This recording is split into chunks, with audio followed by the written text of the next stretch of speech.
Welcome. My name is Dominic Holzer. I'm a senior lecturer in digital architectural design here at the Melbourne School of Design. I'm also the conference chair for Cadrea this year here in Melbourne. I begin this evening's proceedings by acknowledging the traditional owners of the land which this event is taking place, the land of the Wurundjeri, and I pay respect to their elders and families past and present. I welcome all of you, obviously, who are here tonight to see John, and our Dean will shortly introduce John Wood, for his Dean's lecture. I'm here in a dual function, obviously, to welcome you in one way, but also to kick off Cadrea. We are now moving into the third decade of Cadrea. This is the 21st Cadrea conference, and we have, for this particular event tonight, we have aligned Cadrea and John acts as our first keynote, and the Dean's lecture here tonight. Yeah. Cadrea stands for Computer-Aided Architectural Design Research in Asia. It's obviously going far beyond Asia. We're going to kick off 3 days full of events. We have about 86 presentations over the coming 2 days. We have 3 keynote speakers altogether. And this year we got about 180 people attending Cadrea, so we are quite a successful conference in that regard. We have changed the format of Cadrea to previous years, so it's not anymore a 3-day conference, but it is a quite dense program, and those of you who have seen the program already, 2 days. What is great about this year is that we have phenomenal buy-in from industry, from academia alike. We have, I think, people from 23 different countries, various continents.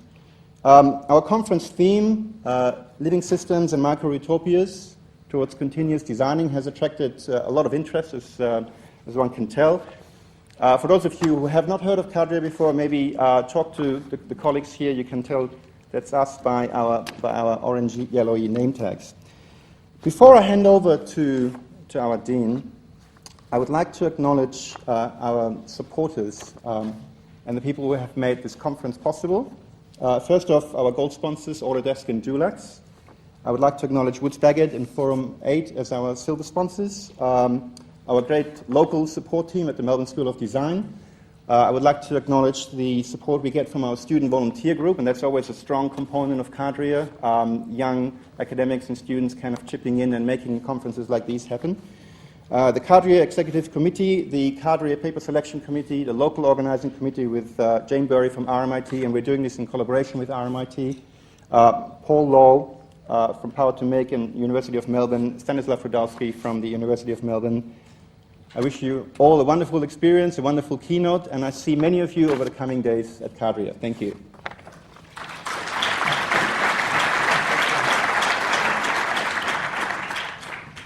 Thank you, Dominic. For those of you who don't know me, my name is Darryl LeGroux. I think most people here may at least have heard of me as an interim dean, the interim dean of the Faculty of Architecture, Building and Planning. People do refer to me as an iDean. It's rather like an iPhone with legs, but nowhere near as many faculties, if you get my drift. It's a great pleasure to welcome you not just to Cadrea, but to the first of the Dean's Lectures for 2016. We pride ourselves on being able to draw an audience not just related to conferences, but also from the much wider communities of interest that we have in the built environment here in Melbourne and beyond. It's a great pleasure to also think from a Cadrea point of view that we have one of our guest speakers keynote speakers for Cadrea in John Wood. John, for those of you who have not managed to Google him, is a very eclectic character, trained obviously in the fine arts. The Manchester School, I think, John? Yes. But from that point on, practiced across all of the creative arts that you can possibly imagine, from sound and light at one end of the spectrum right through to the development of design theory.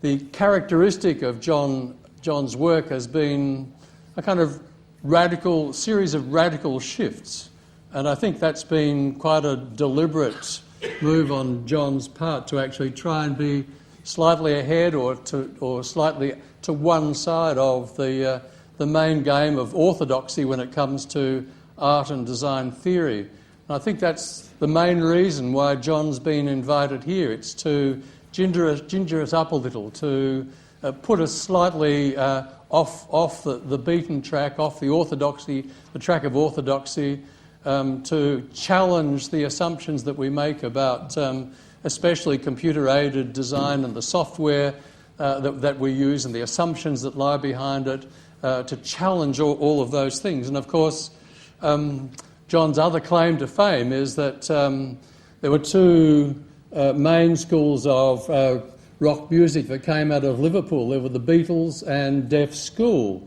And of course, John was one of the foundation members of Deaf School, practicing, I think, under the name of Max Ripple. So if you would like to refer to him as Max or John at some stage, I think he just responds in different ways. Much prefer Max Ripple. Okay. Deaf School has been, I think, defined as non-stop pop art, punk rock party. And in many respects, I think that's what you're going to find this evening, because John's going to challenge some of the, albeit fairly recent assumptions of building information management systems, the BIM system, and ask us the question about whether BIM can be used not to relate to buildings as static, inanimate objects, but as almost beings with consciousness. And then can BIM cope with complex adaptive systems of that kind? John, of course, had an illustrious career at Goldsmiths at the University of London, where he established new design courses, again, radical design courses, and in the days in the 70s and 80s, when it was unusual for art schools to be part of universities, for universities like this to actually accept that there are art schools with a VCA and the MCM coming on stream much, much later.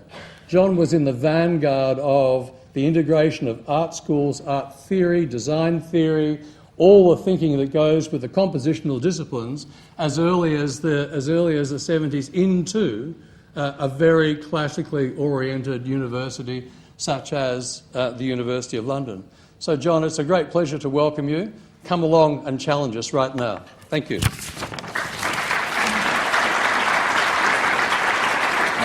Bless you, Darryl. Bless you. Thank you so much. I think we're there. Darryl, thank you so much, and Dominic. I'm slightly overawed actually to hear this person being described. So I'm very honoured to be here, and in particular to be asked to do the Dean's lecture, and maybe the element of punk will creep in if this becomes rather ad hoc. Over the last 2 days we've been working with some wonderful people doing the living system workshop, and so some of the things I'll be saying tonight will be extemporized from the experience of working with these people over the last 2 days. So the question about BIM, various people have said don't talk about BIM at all because it's old hat or it's all been described much better than I could do it. And so I will touch on that, but again, I'm trying to cover many things, as Darryl explained, perhaps trying to look underneath the processes and systems that we have and to see what it is that might be refreshed or changed. And one of the processes is the idea of design itself, or architecture as a form of design, let's say, that if we look at these three cities here, at first glance, I mean, I know many of you will identify where these places are, but you could say that we're living in a kind of world of a particular paradigm that's been around for a while, and that it's very hard to break out from. So that's one of the first things that I would discuss in terms of design, the idea that, well, the question, can we design not only objects and processes and products and relations, but whole paradigms? Or at least can we intervene in a way that changes and reforms paradigms? Because paradigms are very resistant to change. And of course, I don't want to belabor the point, and everyone in this room is aware of all the problems, so I don't want to talk about problems as such. But we do have quite an agenda if we're going to redeem ourselves from the biodiversity losses and all the other processes. And what I've been looking at over the last 10 years or so is whether design itself needs redesigning. So the idea of meta-design as a process integrated within the way that we co-create our worlds is an aspect that I think is important. Designers didn't mean to be part of a process of destruction. And one of the reasons why it's very hard to break out is that what I'm showing here is a list of paradigms. And these are not necessarily embedded in design products or artifacts or structures, physical structures, but they're ways of thinking. They're embedded in the language systems and the cultures that we inhabit and that we enact all the time. So in a sense, we're living in a paradigm of paradigms, and all of them join up in certain ways.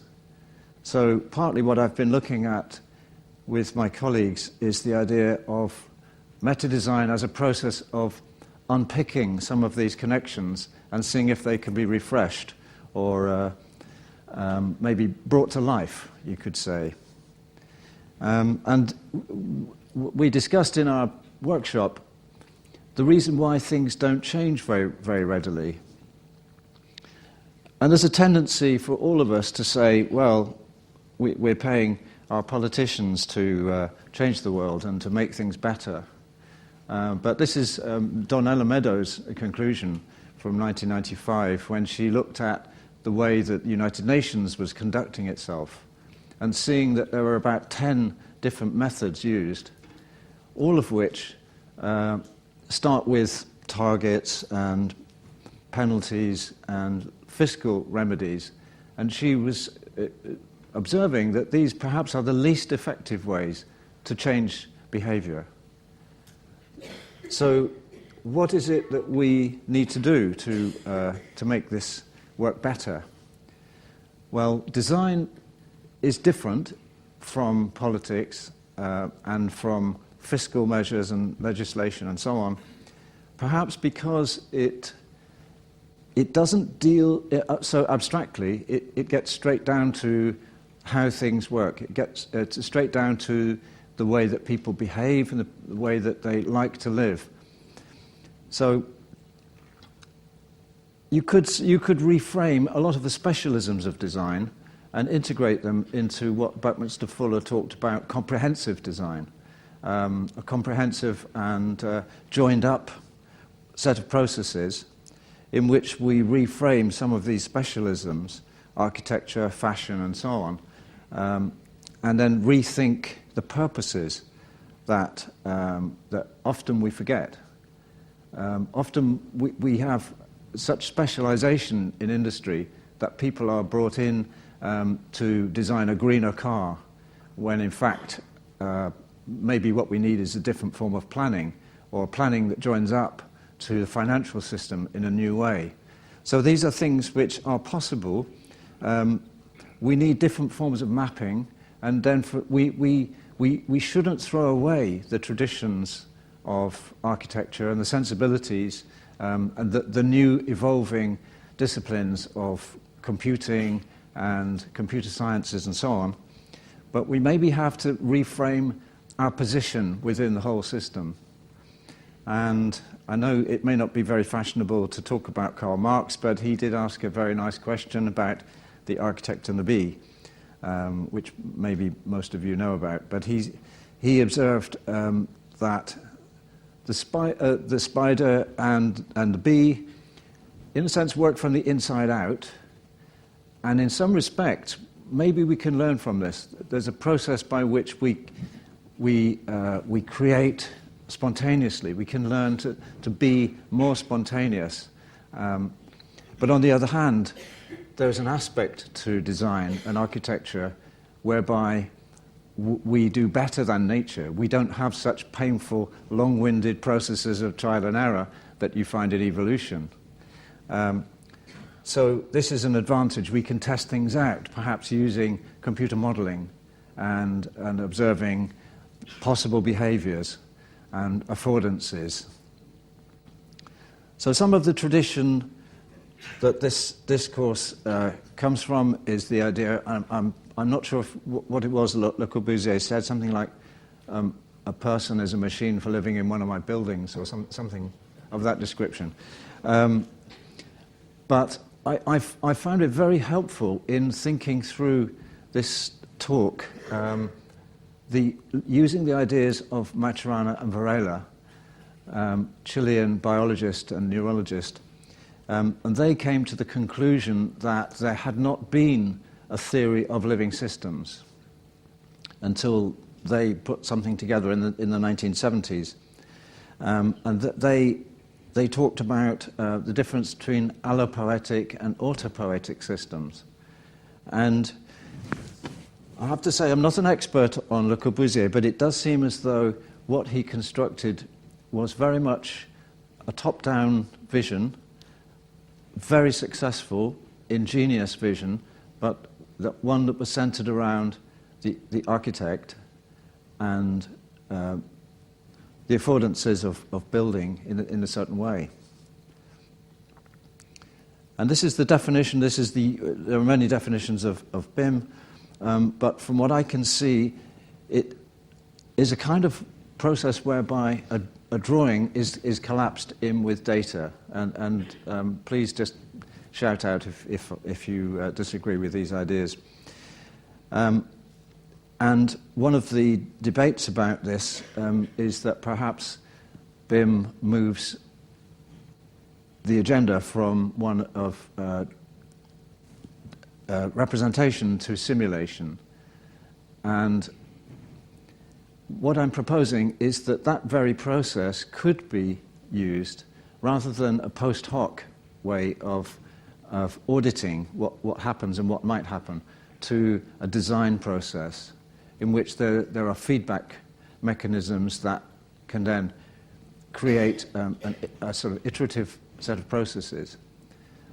But that raises big questions about the place of the inhabitant and the place of the designer in the whole system.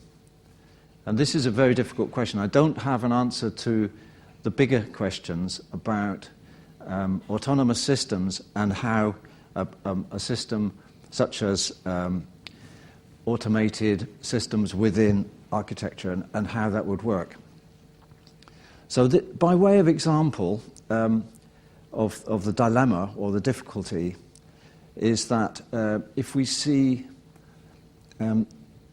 you could see BIM as a way to reimagine what is possible in a way that just as the architect and the bee works, that the architect would then be able to foresee certain issues, but then to intervene and to see certain new possibilities that weren't there before. And this is a famous kind of case where one of the buildings in London was designed in such a way that it reflected the sun's rays onto people and it apparently melted a car, or so the newspapers would have us believe. And the interesting thing here is how come a building is designed by someone who's highly trained and highly educated and knows about solar radiation and energy resources and so on. How did this happen? And I also believe it was the second time that this building has been put together, and it had the same effect when it was built before in the United States. And what should we do about it? Well, if I'm idealistic about it, which I like to be because I can afford to be, because I'm not paid to make buildings work, I would say, wouldn't it be great if all buildings were black? Mainly because that's the way that one would absorb the maximum degree of energy. Of course, there's a technological issue about how you cope with the energy, how you store it and how you use it. But in our discussions over the last 2 days, our team were thinking about maybe roofs should be white. Some people have advocated the painting of houses to be white so that you change the solar, the radiation back to the sun. You reduce some of the climate change issues. It occurs to me, though, buildings should change their colour. Maybe they should be, let's say, in very hot countries, they should be black in the night time, because then they would cool down, and they might be white in the daytime. So this is in accord with James Lovelock's ideas of Gaia when he observed daisies, I think. There are different daisies come up which are either white or black, and there's a general process of equilibrium that takes place. So this is an ideal, if you like, and you could even have technologies now. We have carbon tube technologies. You can't read this, I think, because it's so black. It's absorbing all your eyesight or something.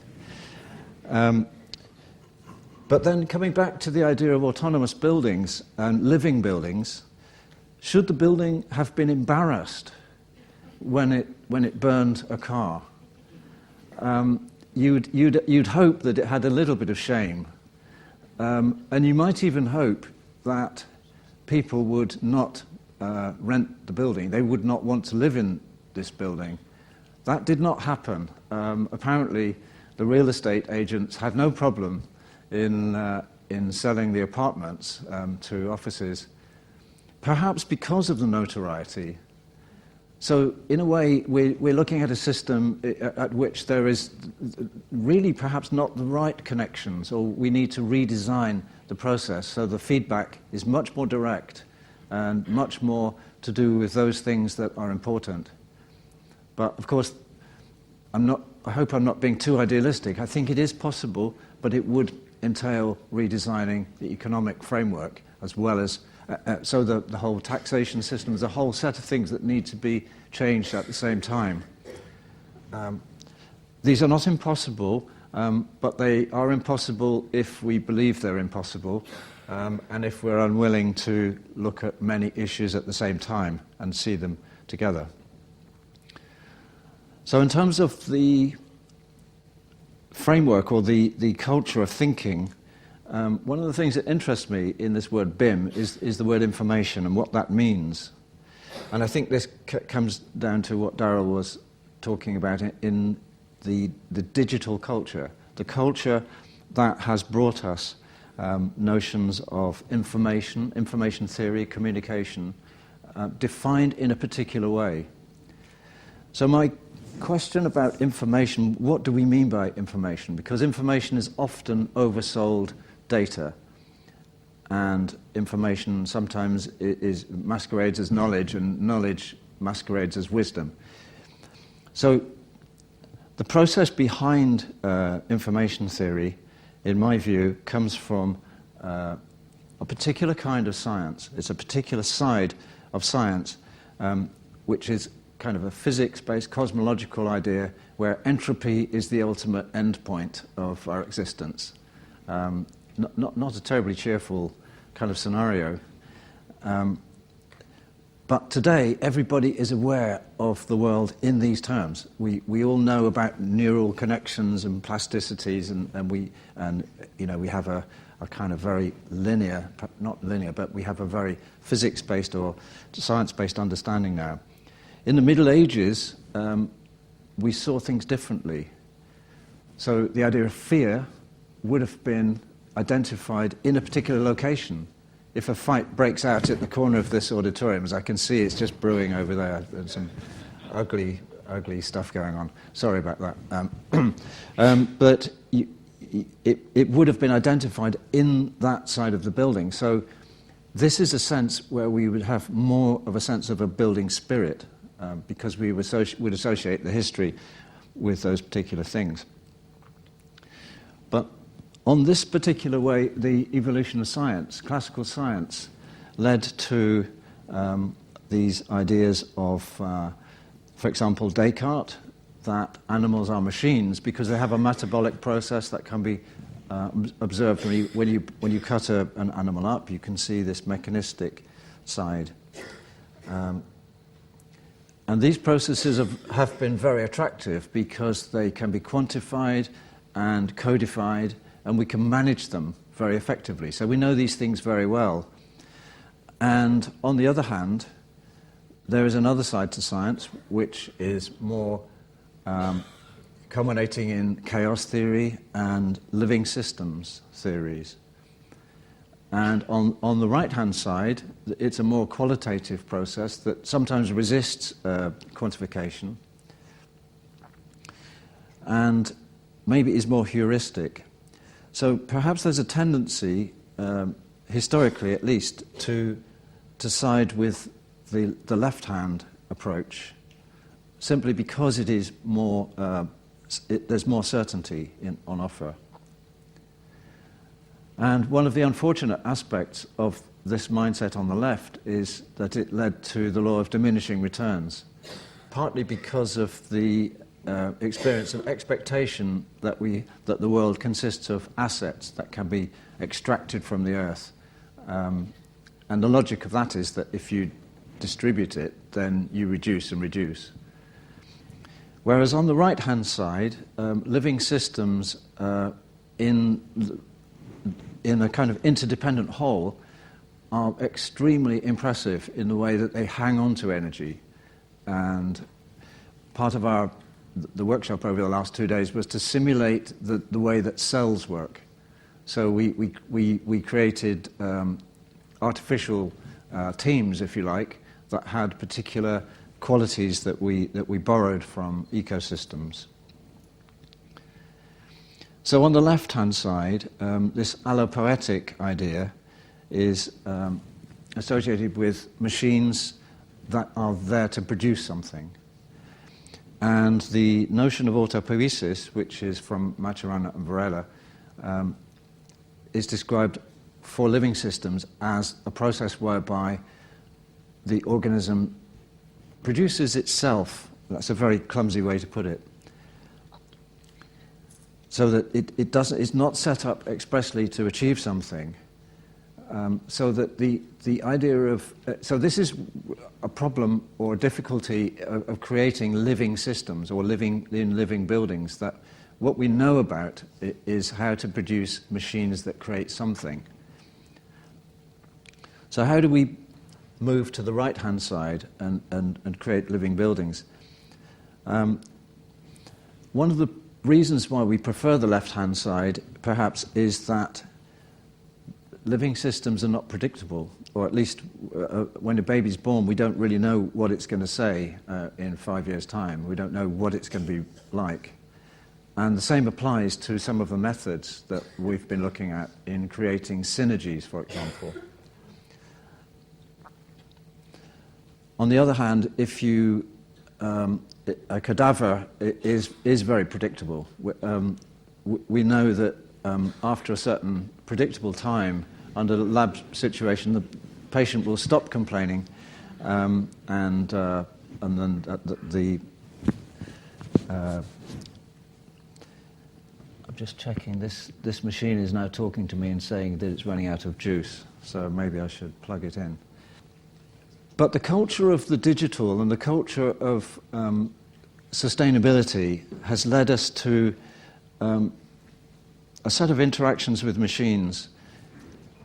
And so we talked over the last couple of days about various implements.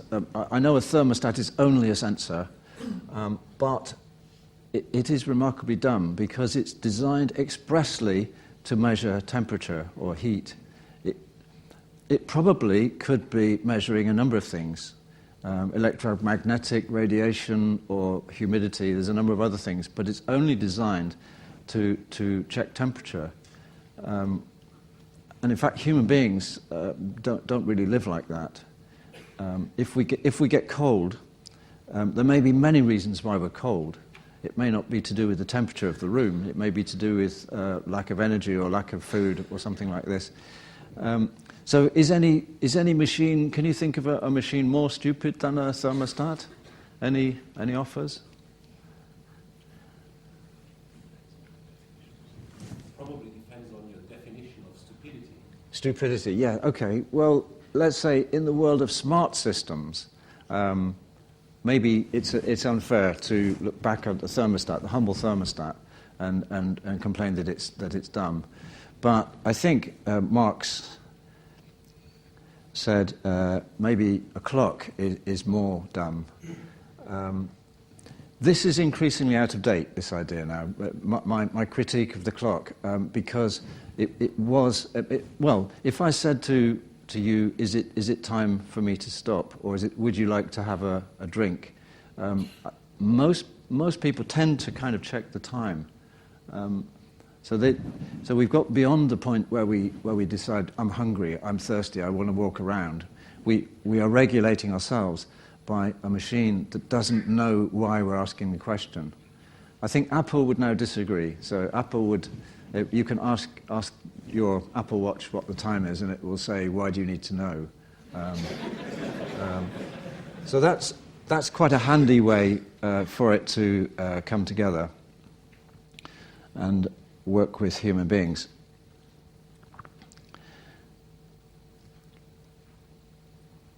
If we think about the way that we structure these processes, we could then start to define what it is that we would like from buildings and the interdependencies within the buildings. And this is really just a way of explaining one definition of consciousness, because I think consciousness could be an attribute or an indicator of life or a living system as a building, as an edifice.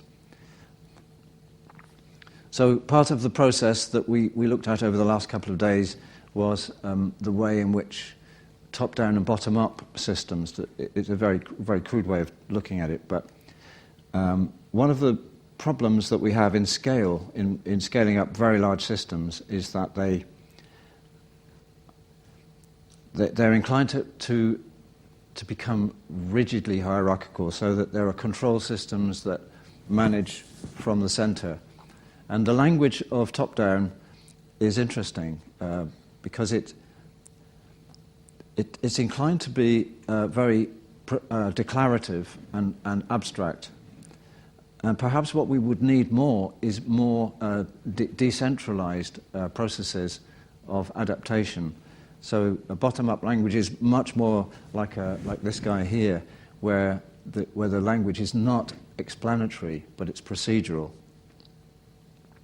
And more to the point, we need ensembles. We need ensembles of processes that are working in symbiosis with the inhabitants of buildings.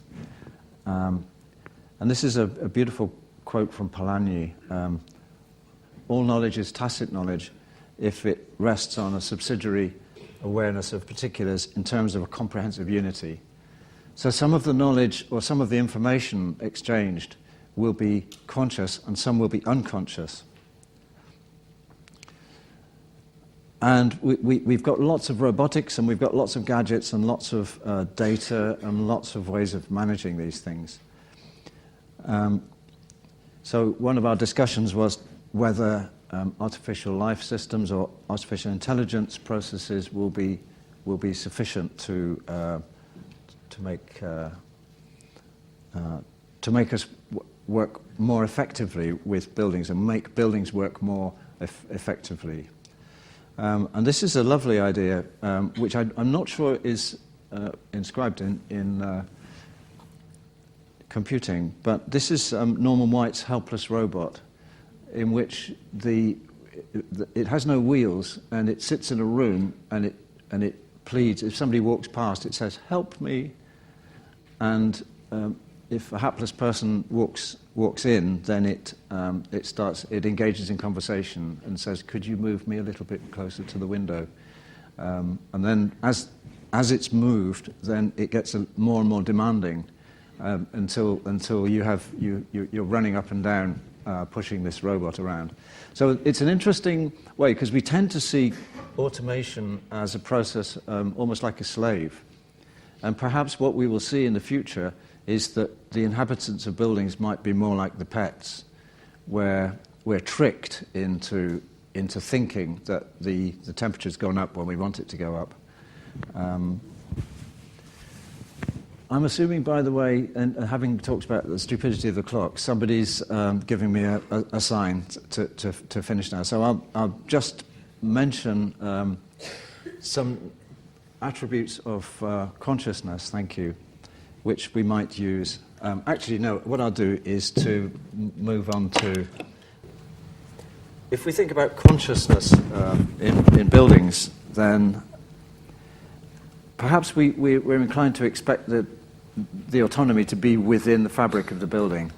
And what I like about Hundertwasser's mold manifesto is that he invited the participants or the occupants of the building to take some control in a heterogeneous way about the appearance.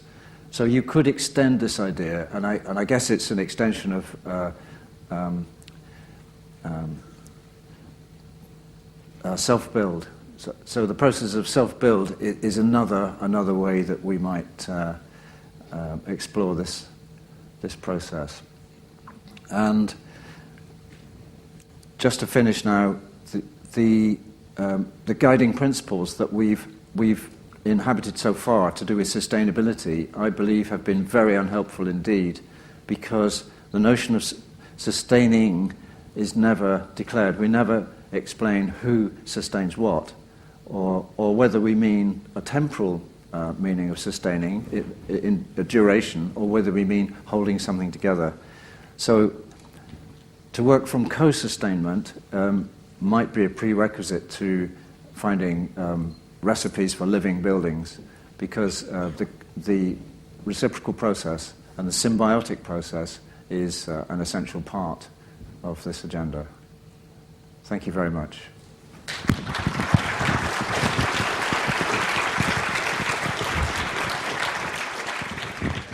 John, thank you so much.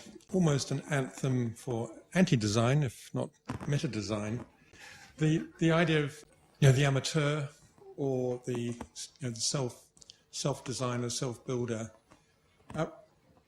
When you're wearing your pedagogical sort of hat, how easy has it been to get this message across that the intentionality that is normally the defining role to go from an idea to an artifact of some kind, the intentionality that gets us there is the design. But you're arguing here that actually that's getting in the way. So how have you managed the pedagogical case? Because it would be definitely floating against the tide. Yes, I think that very practically speaking, if we all acknowledge problems in the way that our professions, our respective professions evolved, then the question is, how do we relinquish certain aspects of those habits without ditching them? So I'm certainly not saying that architecture is dead, or architecture not practice, because what they know is extremely important. But if we all have to change in some ways, then we need values and criteria to do that. And I think there's a lot of evidence that what people like to do is to be more engaged, or maybe it's healthier for us to be more engaged. So on a pedagogic level, what I've tried to do is to create courses that didn't start from training. They didn't actually try to produce students who would fit into an existing profession, but to try and rethink what those professional practices might be. Unfortunately, it worked very well, and those people got jobs, and partly they got jobs because they were able to rethink themselves and rethink what they were asked to do, and hopefully to skill themselves quickly enough to keep up with changes. So I think that rather than pedagogy, I like Stuart Hayes's idea of pedagogy, which is learning how to learn. It's a cheaper alternative for universities. I've probably got younger colleagues here, but my own education was thwarted by the very strong methodological leaning that the courses took. And then when I first became an academic, which was some years after a bit of practice, I found myself in a place where methodology was everything. So, of course, what you're saying is music to my ears. Thomas is the next generation. I don't know how you feel about this. Autodidact nature. I feel very positive emotions towards thermostats. I really like thermostats, so I'm concerned that you're giving thermostats a bad name here, because the thermostat is both man-made and there is an element of intention, but the thermostat has a way to respond to the consequences of its actions, which is something that the walkie-talkie building and the way that you talked about it cannot do.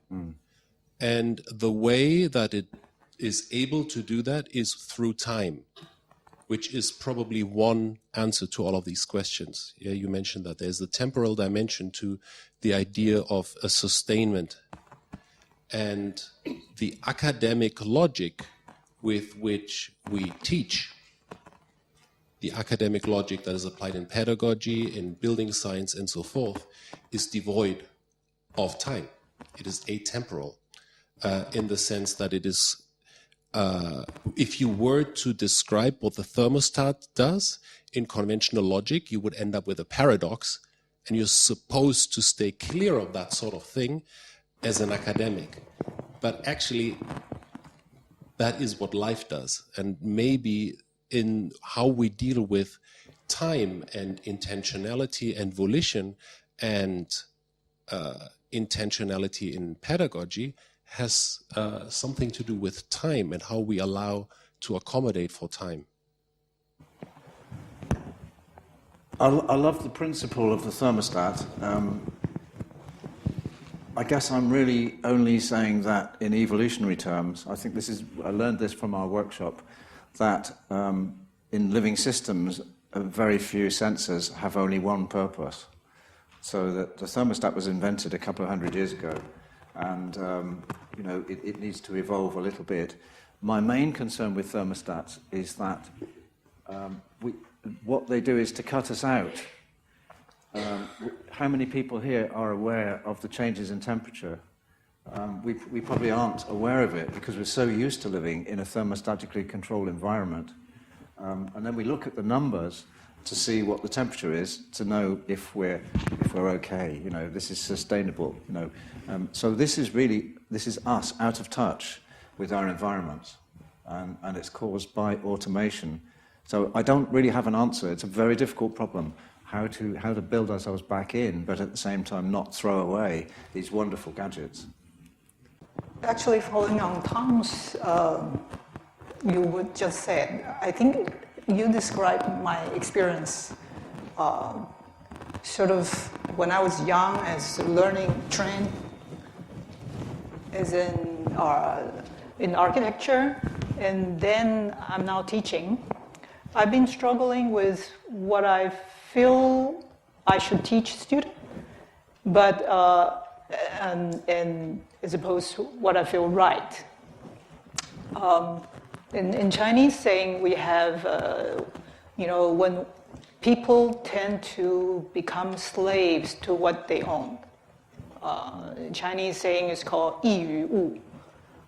So when you describe that the thermostat, and also right now my own experience with, for example, bus schedules. Now you have all these electronic bus schedules. It's coming in 3 minutes, so I never remember the actual schedule. But in reacting to that, I feel like we should still teach students the very fundamentals. They still need to be trained with certain skills, so that when they react, they have better judgment or more intelligent response. It's kind of different from what you tried. This is sort of, in your talk, it reminded me about when we talked about the intelligent buildings, who is intelligent? Or is the building, we were talking about the intelligence of the building or the intelligence of people who design or people who living in that building? Because in many cases, I see it's more important that the designers need more intelligent response. And in order to have intelligent response, we need to create artifacts that would then sort of interact with us so as to sort of progress. Maybe this is in light of the recent event about this AlphaGo with the chess master. So I wonder if your view on that, because even though I seem to have the same observations as you are, but then I think it's better to train the architecture student with the skills that, regardless of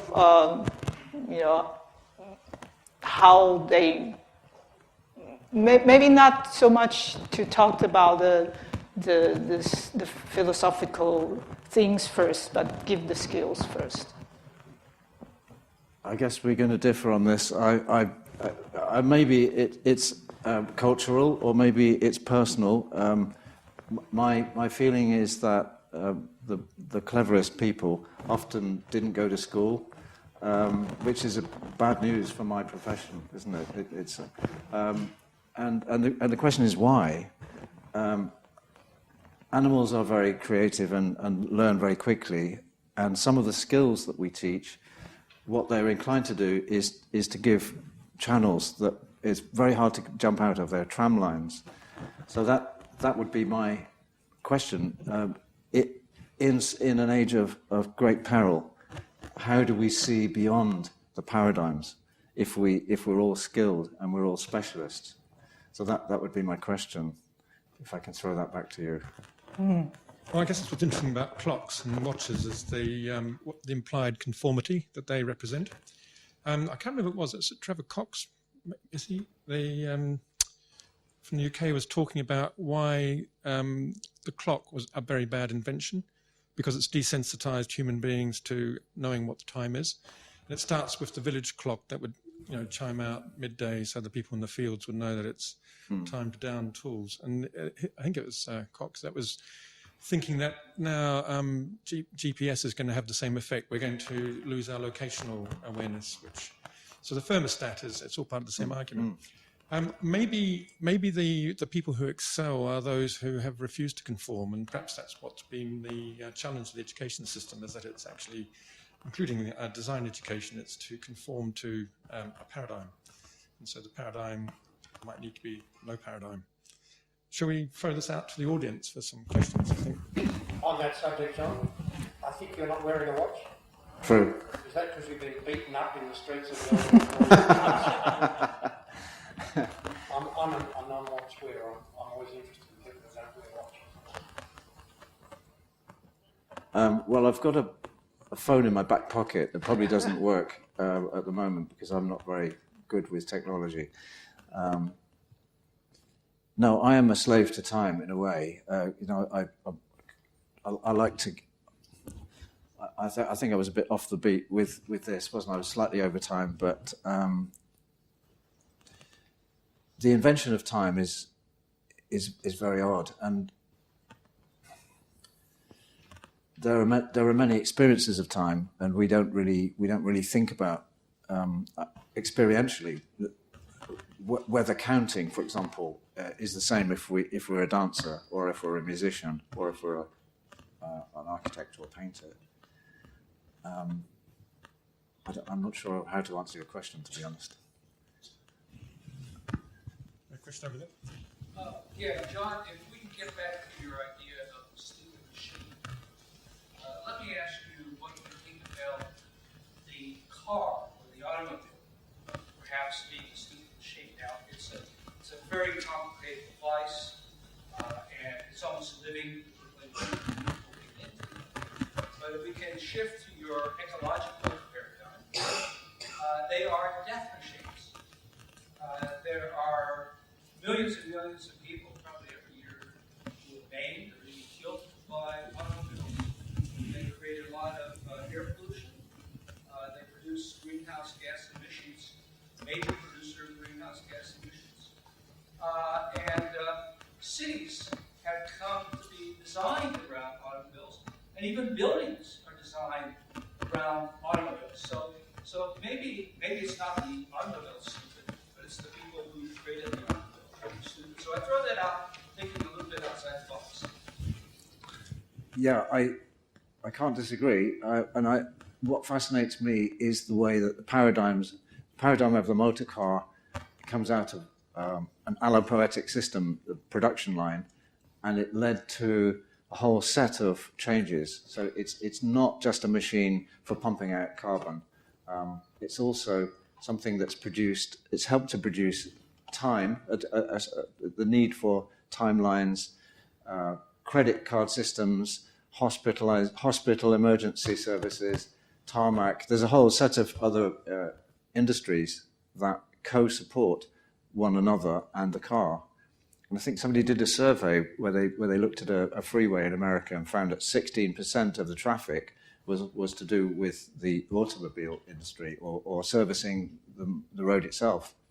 So I agree with you that maybe one of the levels that ideally we should be working on is to meta-design these processes and to think about mobility, not mobility, but accessibility, adjacencies in cities.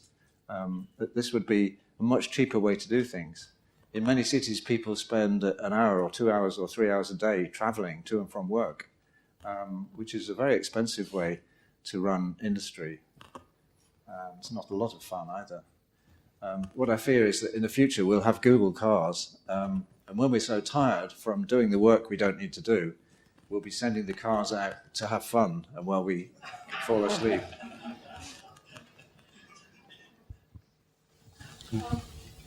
I'm very interested by the concept of intelligent buildings and machines getting embarrassed, but I think that embarrassment, and perhaps you would go into this a little bit, is actually much deeper than that. It is to do with the machines and bureaucracy that we're dealing with. That, for example, the thermostat on my gas-boosted solar hot water system is a piezo system. It doesn't come with the tank anymore. And so it's sending out gas into the atmosphere, adding to greenhouse gases at a phenomenal rate every time someone turns on the hot tap. And there's no embarrassment in the community that we're allowing this to happen. I think the agenda of the thermostat industry now is well, some people say it's quite sinister because I won't name the companies, but their plan is to have a kind of integrated surveillance process whereby they can encourage certain energy use at certain times of day. Certainly, they will know where you are when, and so they will be linked up to fire. Smoke hazard signs. So there's a whole set of gadgets that are on the way, and I don't want to be too pessimistic here. But you're right, bureaucracy is something that needs redesigning. And a lot of these things, I think, are to do with purpose. We seldom question the underlying purpose for why we want to do these things. We're always told that it's progress or growth, economic growth. I'm talking too much. Following up on the idea of the role of bureaucracy in this reminds me of a criticism that came out of a book 2 years ago by a colleague named Fred Turner, and the name of the book is The Democratic Surround. And what he laments is what I think he calls it the engineering approach to management. I could be getting this wrong, but he says what permeates the culture of especially the time since Second World War, second half of the 20th century until now, is the fact that ordinary people are free to choose to exercise their liberties, but only within pre-designed menus that are pre-designed by technocratic elites. And I think this is a big part of the equation, both on the design side and on the pedagogy side. And if we want to look at paradigms critically, this would be high up on my list. Definitely. I mean, if I was very cynical, which I'm not, of course, you could say that democracy in the Greek invention was based on this idea that you design some choices and then you say to people, you're free to choose from these 5 or whatever colours that you have. What it seems to be education is very good at sometimes in design and art and so on is to encourage imagination. So we did an experiment where we asked people in the locality what they would like, how they would like to live. And we expected them to fulfill these answers with kind of advertising scenarios where they'd have helicopters and islands and so on. They were very, very modest claims to a better lifestyle, that very affordable things. But we don't necessarily ask people what they want. We give them options. So I totally agree. There is, I think, 2 years ago, another study came out of Yale where they found that the correlation between public opinion and what gets elected and implemented as policy in the US, the correlation is near zero. And this reminds me, on the flight here earlier today, the stewardess question, would you like chicken with rice or potato with fish? It's such a meaningless, it's both equally undesirable, and it reminds me of the political process, but those are the options within which our choices are accepted as correct. And if you want to get into the kitchen and cook yourself, you're wrong. And I think that's a problematic paradigm. The unpredictability came up several times. If that's the best or a better state than this mechanistic, do you see a kind of self-organization that would prevent chaos? That would be the It's one of the things we talked about in our group, wasn't it, over the last couple of days, the role of the incomplete. I think you were talking about the buildings that were unfinished and celebrating that, and that maybe this is a process whereby you don't necessarily become chaotic, but you move towards chaos, and that enables buildings to make you laugh. I think that was another idea from the workshop. So I think it seems we're perhaps fearful of uncertainty because we are sold this certainty. You know, on the plane you will get fish with potatoes and so on. But I think it's more fun. We just need a different mindset, don't we? We can train ourselves into this, the pleasure of, instead of looking for problems and then solving them, looking for opportunities. And the more open you are to uncertainty, the more opportunities there are. Well, the bizarre thing about the meal option is that actually there were 4 items on the menu, really. So there were more than 2 combinations. Any more in the audience? Oh, you've got to shout. I'm a biomimicry professional, and I'm very interested in the fact that many of your ideas were deep patterns that we find in nature. Even your ideas about learning. So I wonder what role you think that nature can play in helping us to come up with solutions that involve in technology.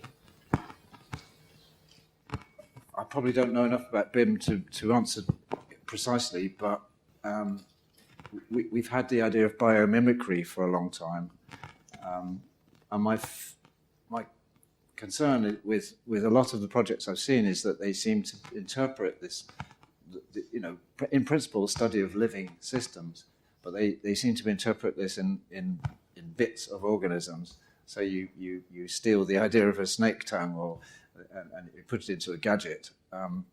Whereas I think what we can learn much more about is how evolution works and how interdependencies across a whole ecosystem works.